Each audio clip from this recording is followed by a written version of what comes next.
Guys आज हम बात करेंगे वाईफाई 5 वर्सेस वाईफाई 6 के बारे में और जानेंगे इन दोनों में से कौन से वाईफाई स्टैंडर्ड्स ज्यादा अच्छे हैं। ऑब्वियसली वाईफाई 6 है, लेकिन कितना ज्यादा अच्छा है और क्या आपको वाईफाई 6 ही कंसिडर करना चाहिए? वाईफाई 5 में क्या खामियां हैं और क्या आप वाईफाई 5 आज के डेट में लगा सकते हो? इन सारे टॉपिक्स पे बात करेंगे विस्तार से। लेकिन गाइस उससे पहले अगर आप चैनल पे नए हो तो जल्दी से चैनल को सब्सक्राइब कर दो, साथ ही साथ बिल नोटिफिकेशन को ऑन कर दो और इस वीडियो का लाइक का टारगेट गाइस रखते हैं 40 लाइक्स का और उम्मीद करता हूँ आप लोग जल्द से जल्द 40 लाइक्स का टारगेट कंप्लीट कर दोगे। तो जल्दी से वीडियो को लाइक करो और करते हैं कंप्लीट 40 लाइक्स के टारगेट को। गाइस बहुत कुछ है इस वीडियो में जानने और समझने को। नमस्कार दोस्तों, मेरा नाम है धीरज, आप देख रहे हैं डिटेक। आइए जानते हैं।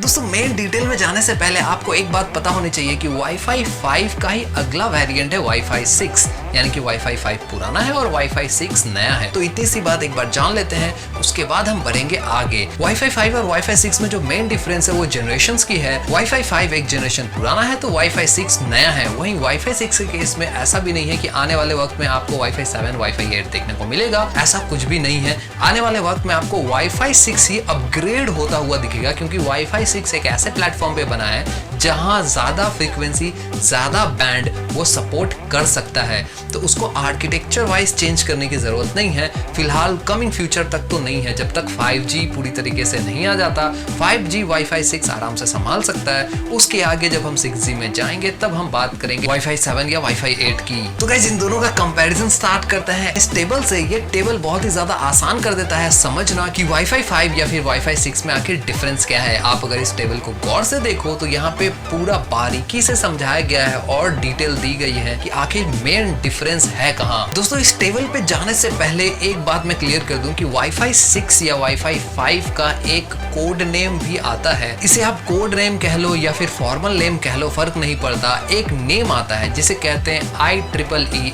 802.11। अब उसके आगे AC लगाओ तो वो बनता है वाईफाई 5 और उसके बाद अगर लगाओ आप AX तो वो बनता है वाईफाई 6।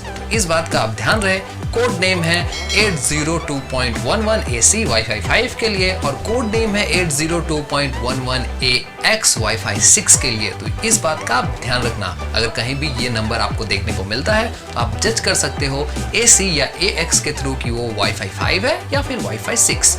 उम्मीद करता हूँ आपको ये चीज क्लियर हो गई होगी।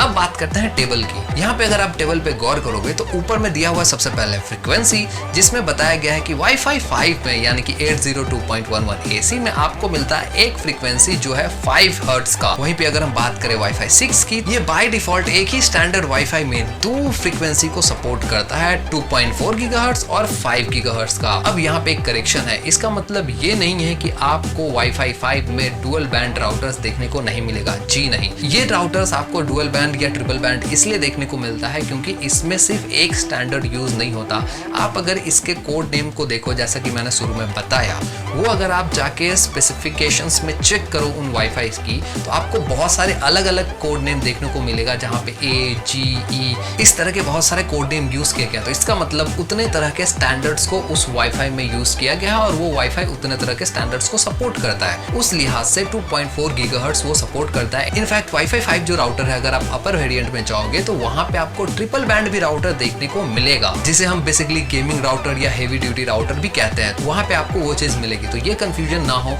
यहाँ पे अगर आपको 2.4 गीगाहर्ट्ज वाईफाई 5 में देखने को नहीं मिला तो इसका मतलब उसमें आता ही नहीं है, ऐसा कुछ नहीं है। वाईफाई राउटर जो बनता है वो थोड़ा अलग कंसेप्ट पे है, वहाँ पे बहुत सारे स्टैंडर्ड यूज किया जाता है। यहाँ पे हम बात करें बेसिकली दो स्टैंडर्ड्स की, वाईफाई 5 और वाईफाई 6। अब वापस आते हैं टेबल में। वही गाइस अगर हम बात करें बैंडविड्थ की, तो यहाँ पे 20, 40, 80 या फिर 160 मेगाहर्ट्ज के बैंडविड्थ आपको देखने को मिल जाएगा और सेम चीज वाईफाई 6 के लिए भी लागू होता है। एक्सेस की बात करूं तो यहाँ पे वाईफाई 5 में आपको देखने को मिलता है OFDM, वहीं पे आपको दूसरी तरफ देखने को मिलता है OFDMA। एंटीनास की बात करें जो सबसे ज्यादा इंपॉर्टेंट है और वाईफाई 6 इसी लिहाज से अपग्रेडेड माना जाता है। तो वाईफाई 5 सपोर्ट करता है 4 डिवाइस तक MIMO टेक्नोलॉजी को, जहाँ पे आप 4 डिवाइस तक डायरेक्टली बीम कर सकते हो इंटरनेट को विदाउट एनी लेटेंसी। और वहीं अगर हम बात करें वाईफाई 6 की, तो यहाँ पे ये के 8 डिवाइस तक सपोर्ट करता है, जहां आप लेटेंसी 0 देखोगे और वो डायरेक्टली बीम कर सकता है उस डिवाइस में इंटरनेट को, और इंटरनेट यूज करने में उन यूजर्स को या उन डिवाइस में कोई इशू नहीं आने वाला। वही गाइस हम बात करें मॉड्यूल की, तो मॉड्यूल में भी बहुत बड़ा चेंज है। वाईफाई 5 के केस में देखने को मिलता है 256 QAM का मॉड्यूल।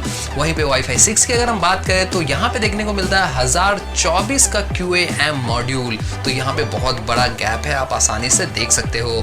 मैक्सिमम डेटा रेट की बात करें तो 3.5 GB तक को सपोर्ट करता है वाईफाई 5, यानी कि 3.5 Gbps तक की इंटरनेट स्पीड ये आपको मुहैया करा सकता है।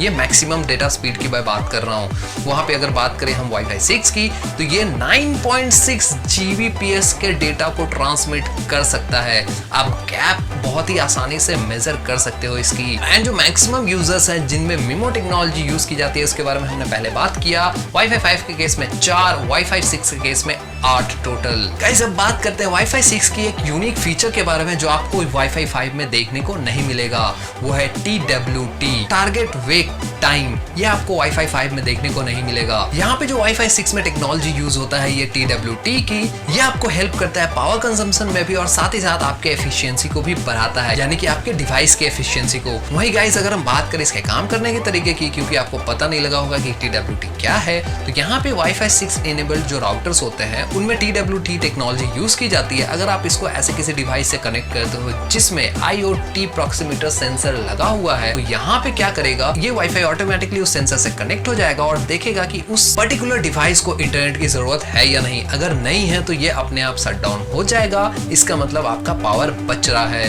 वहीं अगर आप यूज करोगे तो ऐसा नहीं है कि आपको कनेक्ट करने की जरूरत है, ये ऑटोमेटिकली उससे कनेक्ट कर लेगा और आप इंटरनेट आसानी से यूज कर सकते हो। तो ये काफी अच्छा फीचर है। जहां हम बात करते हैं मल्टीपल डिवाइस कनेक्शन की, वहां पे अगर आप IoT प्रॉक्सिमीटर सेंसर डिवाइस यूज कर रहे हो तो सपोज 5-6 डिवाइस आप कंटिन्यूअसली यूज कर रहे हो, वहां पे ऐसा तो नहीं है हर डिवाइस साइमल्टेनियसली यूज हो रहा है। तो जो डिवाइस यूज नहीं हो रहा है उसके बारे में ये पता कर लेगा, और जो डिवाइस यूज हो रहा है वो अपना सारी पावर यूज वाले डिवाइस में ट्रांसफर करेगा। तो ये एक बहुत ही यूनिक फीचर है जो आपको 5 में देखने को नहीं मिलती थी। और ये टेक्नोलॉजी जब फोन्स में आएगी, वाईफाई 6 जब फोन्स में आएगी तब ज्यादा कारगर रहेगी, क्योंकि फोन्स में ये चीजें ज्यादा चाहिए होता है, जहां पे हम यूज करते हैं सेलुलर डेटा, और साथ ही साथ जहां पे बैटरी पे चीजें चलती हैं वहां पे कंजम्पशन का बहुत ज्यादा ख्याल रखा जाएगा और एक इनहैंस्ड एक्सपीरियंस भी हमें मिलेगा। गाइस वाईफाई 5 और वाईफाई 6 के बारे में इतना सब कुछ जानने के बाद जो हम उस चार्ट में जाने और उसके बाद जो एक चीज जाने, इन सब चीजों को जानने के बाद अब बात कर लेते हैं वाईफाई 6 और वाईफाई 5 के फ्यूचर के बारे में। तो अगर आप यहाँ तक वीडियो देख रहे हो तो आपको समझ में आ गया होगा कि वाईफाई 5 का फ्यूचर नहीं है और वाईफाई 6 का अभी फ्यूचर जस्ट स्टार्ट ही हुआ है। तो अगर आप बात करो वाईफाई 6 के बारे में तो यहाँ पे वाईफाई 6 का जो फ्यूचर है वो काफी ज्यादा वाइड है। अभी हम जो गाइस फ्रीक्वेंसी यूज करते हैं वो है 2.4 गीगाहर्ट्ज और 5 गीगाहर्ट्ज की, और in case triple band router में 2 5 गीगाहर्ट्ज बैंड आपको देखने को मिलता है। लेकिन आने वाले टाइम में आपको 7 गीगाहर्ट्ज और 8 गीगाहर्ट्ज के फ्रीक्वेंसी भी देखने को मिलेगी। यहाँ पे कमाल की बात यह है कि वाईफाई 6 इन सारे ही फ्रीक्वेंसी को सपोर्ट करता है। उसे इस तरह से बनाया गया है कि अगर आप फ्रीक्वेंसी को बढ़ा भी देते हो तो इसकी आर्किटेक्चर को चेंज करने की जरूरत नहीं है, ये यूज हो सकता है उस केस में भी। और वाईफाई 6 जैसा कि मैंने शुरू में कहा कैपेबल है आपके पूरे 5G नेटवर्क को संभालने के लिए, और वाईफाई 6 में बहुत ज्यादा इन्हांसमेंट या बहुत ज्यादा नई टेक्नोलॉजी लाने की जरूरत नहीं है। जो अभी वाईफाई 6 मौजूदा है वो कैपेबल है 5G डेटा को ट्रांसमिट करने के लिए और रिसीव करने के लिए। तो ये एक बहुत ही कमाल की चीज है जो आपको शायद आने वाले भविष्य में फ्यूचर प्रूफ बनाता है अगर आप वाईफाई 6 का राउटर लेते हो तो। गाइस अब बात कर लेते हैं कस्टमर पॉइंट ऑफ व्यू से। यहाँ तक तो था कि हम टेक्निकल एस्पेक्ट पे थे, और आपको अगर पता होगा बहुत दिन से अगर आप इस चैनल को फॉलो कर रहे हो तो मैं ज्यादा टेक्निकल बातों में नहीं उलझता हूँ। मैं सीधा स्ट्रेट फॉरवर्ड बातें करता हूँ और जो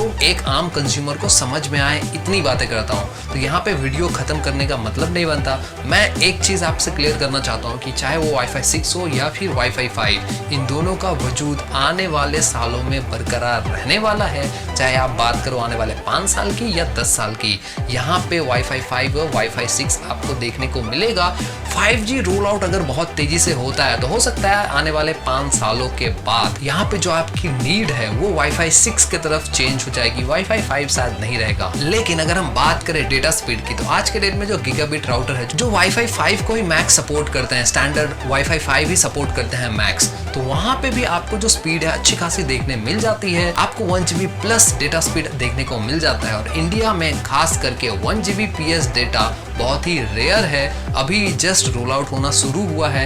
एयरटेल और जियो जैसी कंपनीज आपको 1 GB PS डेटा दे रही है लेकिन सबके पास अवेलेबल नहीं है। तो मास पर्सपेक्टिव से ये चीजें फिजिबल आज के तारीख में भी नहीं है कि आप बहुत ज्यादा पैसा खर्चा करो सिर्फ और सिर्फ वाईफाई 6 के नाम पे। हाँ, फ्यूचर प्रूफ जरूर है। वही अगर हम बात करें लो कॉस्ट वाईफाई 6 राउटर्स की तो guys low cost wifi 6 routers मैंने अपने गेमिंग राउटर में भी कवर किया था, उतनी ज़्यादा अच्छी नहीं आ रही है आज के तारीख में, और आने वाले वक्त में अगर आती है तो मैं उसके ऊपर अलग से वीडियो बना दूंगा। और अगर आप देखते हो कि नहीं वाईफाई 6 भी लो कॉस्ट आ रहा है, यानी कि 7,000, 6,000, 5,000 के प्राइस पे, तो आप उसको परचेस कर सकते हो निसंदेह, उसको ना परचेस करने का कोई कारण नहीं होगा। लेकिन आज की तारीख में जो लो कॉस्ट वाईफाई 6 राउटर्स है वो उतने अच्छे नहीं है, उससे बेटर है कि आप वाईफाई 5 वाले राउटर्स लो, आपका काम ज्यादा अच्छे से कंप्लीट हो पाएगा। तो गाइस ये थी पूरी डिटेल वाईफाई 5 और वाईफाई 6 के बारे में। उम्मीद करता हूँ आपको ये वीडियो पसंद आएगा। वीडियो पसंद आएगा तो प्लीज यार वीडियो को लाइक करो, अगर आप चैनल पे नए हो तो जल्दी से चैनल को सब्सक्राइब कर लो।